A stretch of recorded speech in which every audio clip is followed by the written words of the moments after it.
Students, today once again I am going to remind you that what is definition of continuous function. Suppose f be a real value function with domain as subset of real number. Let c be a point in the domain f.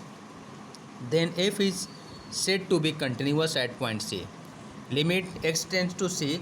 Here x is approaching towards c.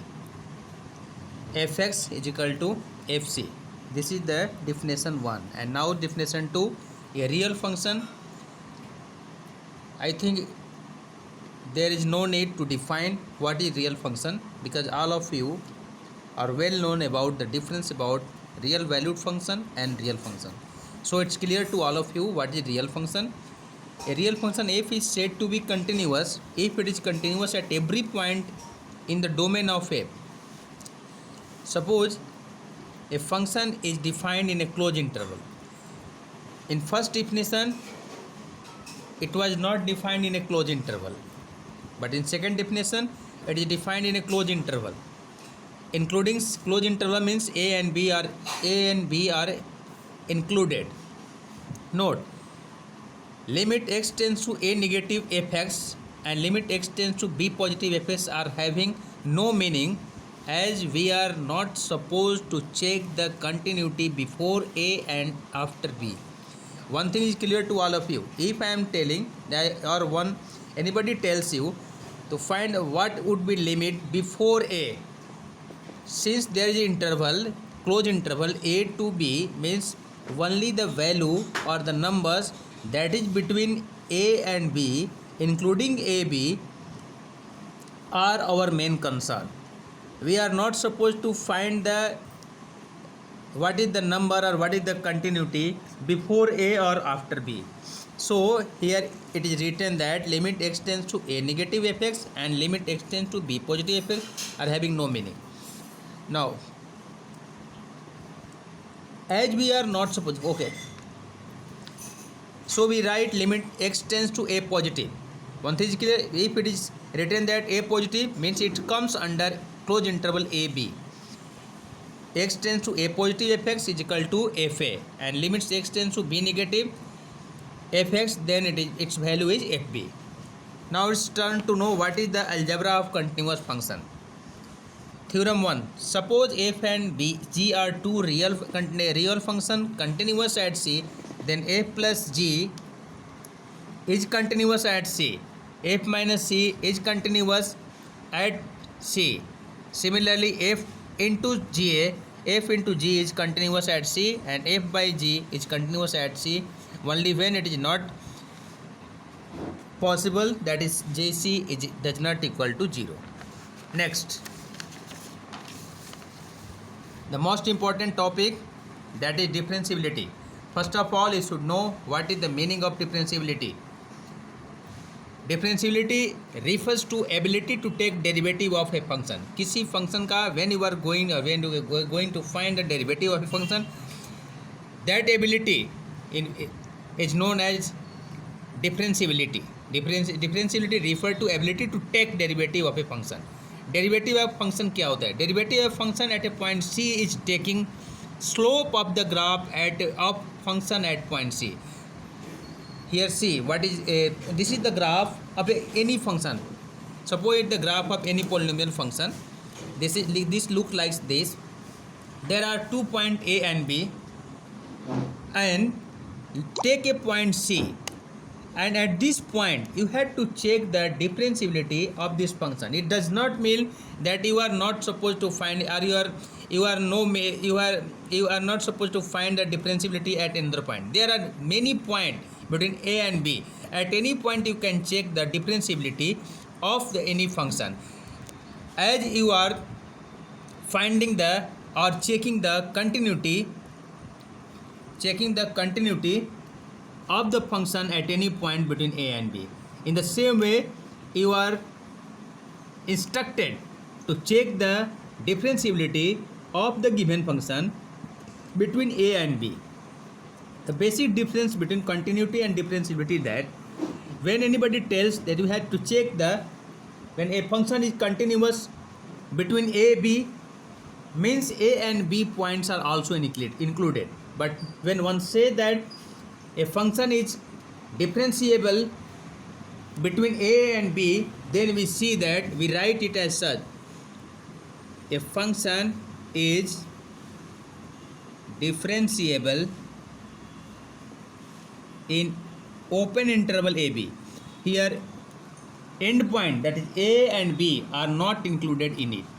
Now the first important thing is, what is the differentiability and how can we understand that this is differentiability, and how we have to check the differentiability at any point. Suppose there is a point C which is between A and B. You can also learn it as such. Suppose this is a function, a point, here is a point x1 and this is point x2. This is point x1 y1. This is coordinate of this point is x1 y1 and coordinate of this point is x2 y2. Now we have to check you have to find the slope. The slope is nothing but that is gradient. Gradient, slope, both are same, and this is known as differentiability. Angle is theta, A, B, C. If you are going to find tan theta, दोनों नहीं आ रहा है, theta is equal to BC upon AB. And what is BC? BC is y2 minus y1 and AB is x2 minus x1.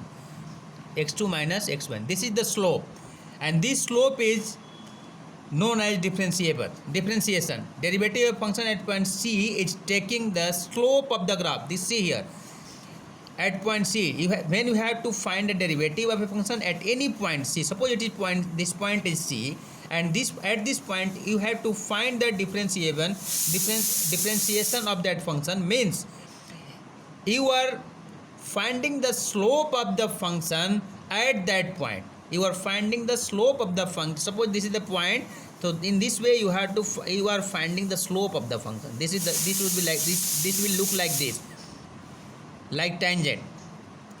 First of all, when take a very small distance h, so when you add h in C, there would be point C, that would be C plus h, and take a small point C minus h. When this C minus h and C plus h gets very close to C, then the secant becomes a tangent line, and this will look like a straight line. Firstly, we try to approximate, बहुत close करते हैं, we try to approximate the slope at a point say C. So approximation, we take a small value h, this C plus h, where h is very small value, that is tending to 0, and we take slope between f C minus h to C, that would be AB, the second line. When the distance between C minus h and C is large, then it would be secant, and when the distance between C minus h and C would be very close, then it would be a single line, AB and BC. Thus it would make a tangent line. When A, B and C gets very close to each other, the secant AB and BC makes a single line, AC, which becomes a tangent at point C. This is the slope of the graph. And as I have told you or taught you here how to find the slope of the graph at this point, this is the method to find the slope. Tan theta is equal to BC upon AB. In this way, you can write here slope of AB. Slope of AB is equal to FC minus H upon H. In the same way, slope of BC, FC plus H minus FC by H. When H tends to 0, the slope AB is equal to slope BC. So we write limit H tends to 0, FC plus H minus FC upon H. This is known as derivative of the function, and we denote it as f dash c. Again, there are the rules for algebra of derivative. The rule is that like this: u plus v, and you have to find the derivative of this. So we write derivative of u plus minus derivative of v. When you have to find the product of two functions and you have to find the derivative of product of two functions, then we write that u dot derivative of v plus v dot derivative of u. This is also known as Leibniz rule or product rule. When it is in rational form, we write it as derivative of u into v minus derivative of v into u upon v square. But v should not be equal to 0. What is chain rule? Let f be a real valued function.